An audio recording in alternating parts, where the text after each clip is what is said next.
Oh, Tariq got with the one of the migrants was asking Tariq for some help. The biggest fear is as Black Americans are delineating, Somali. and America as a country is doing the same thing. They're coming after us. Donald Trump got elected. Immigrants are scared. Tariq Nasheed recently has jumped on to TikTok, and it's been a lot more conversation on there than on Twitter or X. And the reason why, it's a lot of people on TikTok, a lot of different personalities. But there is a situation that came about with him and a Somali migrant. It was a really, really good discussion. I wanted to share that with you.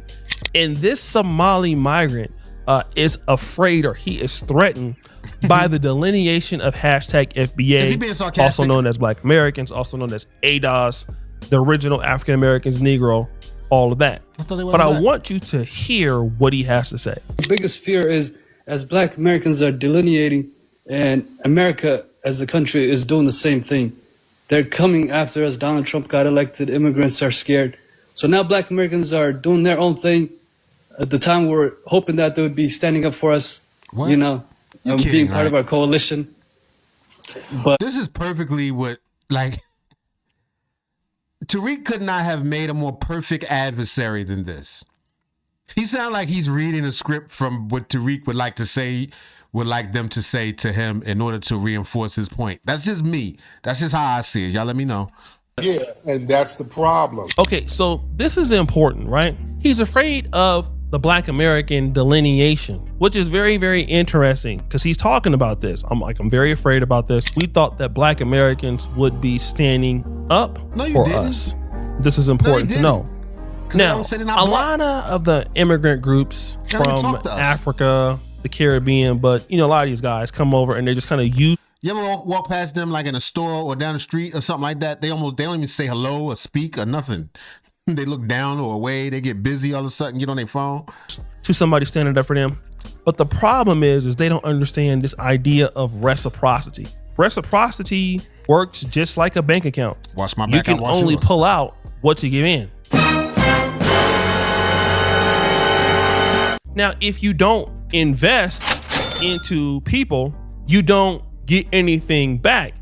And it's interesting because this young lady said the same thing. Somalians be tight-knit with their own people down to the point that, like, in the African community, if you see Somalians, Eritreans, or Ethiopians around, I'm telling you right now, they're not near their own kind. Their own kind do not with them because they're not like their kind. Like, I don't know, y'all be very quiet about the crucifixion of your own kind liking other. I heard Somalis is like 60% inbred too. I don't know if that's true. That's what I heard. Allegations, allegedly. People, y'all act like y'all act like I swear to God. Can y'all please leave our Black American people alone, please?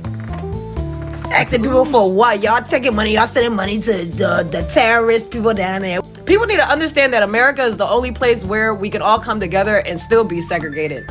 You want man for themselves, y'all better go help your own self out with your own community. Now again, this lady is a Liberian American and she's calling it like it is because you rarely see Somalis and Black Americans working together or hanging around each other. Most Somalis that do hang around Black Americans or Eritreans or Ethiopians are kind of like outcasts of their community. And that's interesting because one of my buddies that I talk to, when I meet him here in Uganda and Kenya, he's just like completely different. He's from like Australia.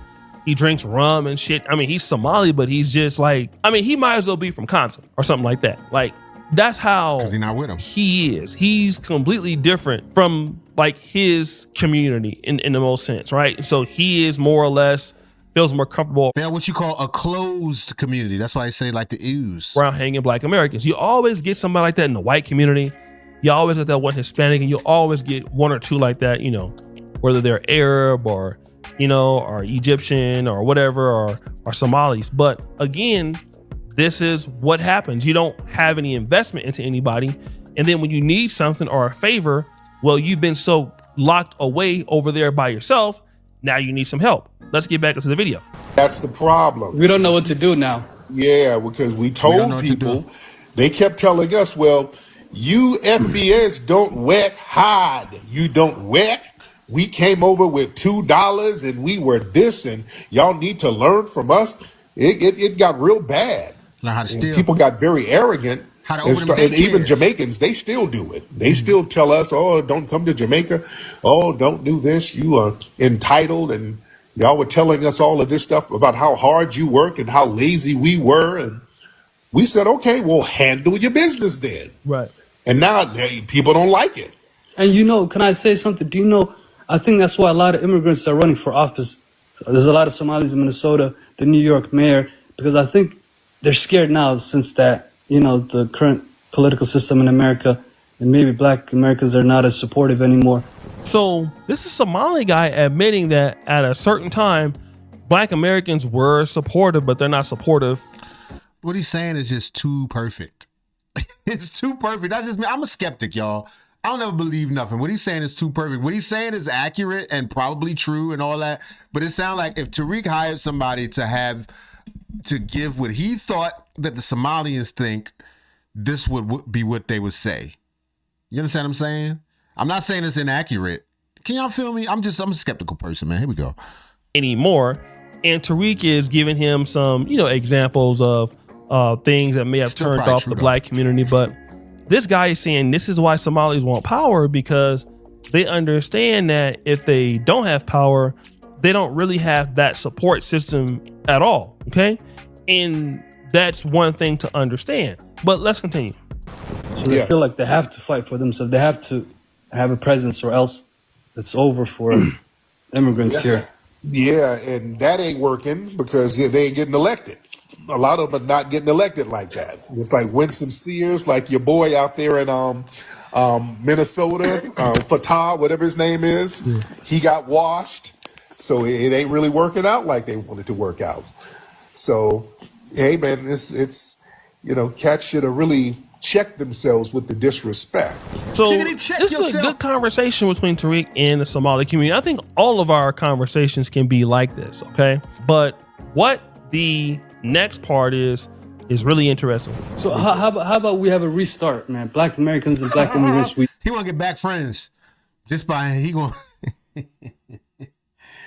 Oh man, I can't wait to hear Tariq's response to this. Forget everything in the past. We signed a new contract. We put the disputes and all this stuff to the past and just have a fresh start. Respect each other. Respect each other's cultures. Work together where we can work together. Oh. Let's try to work on that. I'm ready for that. So now he's saying, listen, how about we all come together and work together and start over?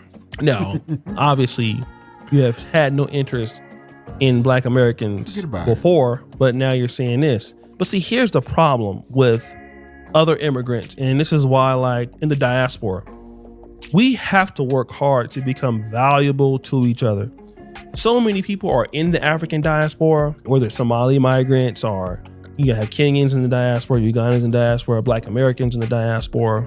When you want to work with other people, you have to sometimes have an olive branch of things you do for people that you're needed. Right. You need to be able to support others. But this is the issue right now with the Somali community. So why don't you send over a couple of them big booty Somali girls? 'Cause they be thick. Once they get over here, they get some food, they be kind of thick. You send a couple of them over, you know what I'm saying? We'll think about it. September, I announced that I would seek a historic third term as Minnesota's governor. And I have every confidence that if I gave it my all, we would win the race. But as I reflect on this moment with my family and my team over the holidays, I came to the conclusion that I can't give a political campaign my all. Every minute that I spend defending my own political interest would be a minute I can't spend defending the people of Minnesota against the criminals who prey on our generosity and the cynics who want to prey on our differences.